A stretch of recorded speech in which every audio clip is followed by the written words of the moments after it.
What's happening, financial coaches? It's Pete here. One of the things I want to talk to you today about is testimonials. So, one of the questions that I get a lot are questions about how to get testimonials, and they usually revolve around, can I compensate people for testimonials? Can I give away free coaching for testimonials? Can I go back to my old clients and ask for testimonials? And the answer is yes, yes, yes. But I do want to kind of give you some food for thought on making sure that you're doing this in an ethical way, right? Obviously, doing coaching is one of those things that's very personal, and a lot of people need a lot of trust. They need a lot of comfort with someone before they actually make the phone call or use you as a financial coach, right? We're going to spill our beans, we're going to spill our guts about our financial situation to you. Sometimes it's going to be very challenging, sometimes it's going to be behavioral issues, whatever it is. And so it's one of these high trust businesses that people want to know that you are someone who can be entrusted with all of this information, with their feelings and their emotions, and have that empathy. And so testimonials can be a really great way to actually give some people comfort, right? I think videos like this and sharing your philosophy on things and how you work with people can be another great way to break the ice. But testimonials and saying, hey, listen, I was struggling with debt and Pete helped me get through it. Listen, my marriage was on the rocks and Pete helped me get through it, or whatever it might be. I was in between jobs and didn't know what to do. I wasn't sure whether I should focus on paying off debt or have enough savings. The market crash made me crazy, and Pete helped give me some guidance through it, whatever it might be, right? So testimonials can be really important. You think about how important testimonials are for restaurants, right? That's just a place you're going to go and spend $5 to get something to eat. Well, maybe you'll spend more than $5, but I'll spend five. But you can use testimonials really to help build your business and get some people. And it kind of compounds. As you get more people, you have more opportunity to get testimonials. And eventually you won't have to actually solicit for testimonials. I haven't asked anyone for a testimonial in years. And sometimes I get some great emails. I get great letters.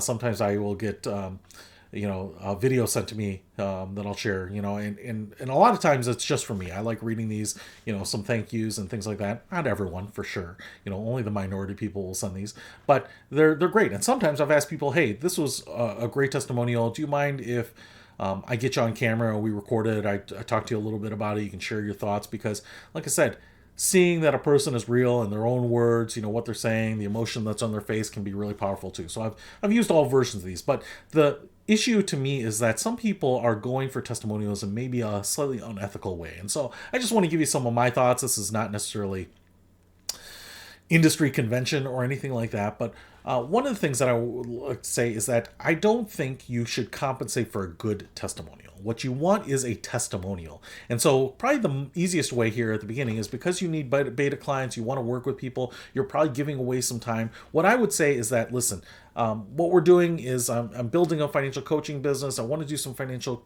coaching early on and get testimonials. And so I'm asking for people that will give a free, honest testimonial for free financial coaching. If you're going to give the financial coaching away, I certainly don't mind you making a testimonial as a requirement to be compensated, right? This would probably be no different than if you were asking for $100 or $200 to be compensated.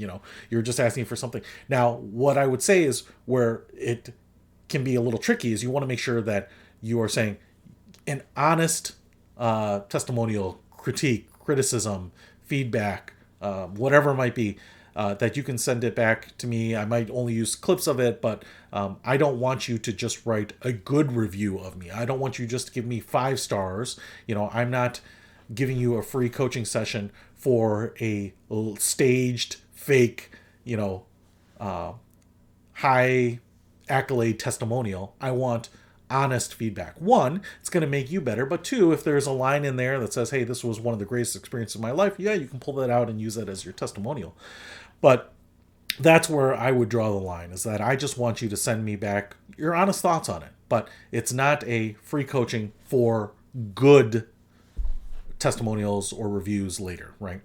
The other thing is, if you've already coached some people, whether it's free or pay, one of the things that you could certainly do is send out an email blast saying, hey, this is the things that's going on, and we've had some good success with other people. I'm changing the business a little bit, whatever. There are a number of reasons. Maybe you have a newsletter, but you could solicit people. Hey, if you have a moment and if you got value out of what I did, here's a quick link to, and I would usually use a Google form on this, just put in some comments. It can be one sentence. It can be a quick saying. It can be a long thank you letter or a long critical letter, whatever it might be, but solicit that testimonial, those pieces of information as well. The other thing that I've used, and more so in workshops and seminars and presentations, but the other thing I've used, and especially in group coaching, is a survey at the end. So, one of the things that I'd say is like, listen, I'm trying to get better myself. I have a 5-question survey. It's very, there's no required answer or anything like that. But yeah, it's usually things like, how well did I know the content? How well did I deliver the content? Did you consider me an expert on the content? Would you take this again? Those types of things. I try to keep them pretty short, but I want people to have some space to do some free form entry into it, to give me some honest feedback, one, like I said, to improve, but also within that, there can be some testimonials. But what I don't want to necessarily have is a section that says, what would you say to someone else who was thinking about taking this? Now, you could say that. I mean, if you wanted, if you're comfortable with that, but I usually don't do that. I want it to be pretty feedback focused, right? And then if I do find something in there that I really like, sometimes people say this changed my life, or this blew my mind, or this was something that I had thought about for a long time, but this is the catalyst I needed to take action, or I never even thought of something like this.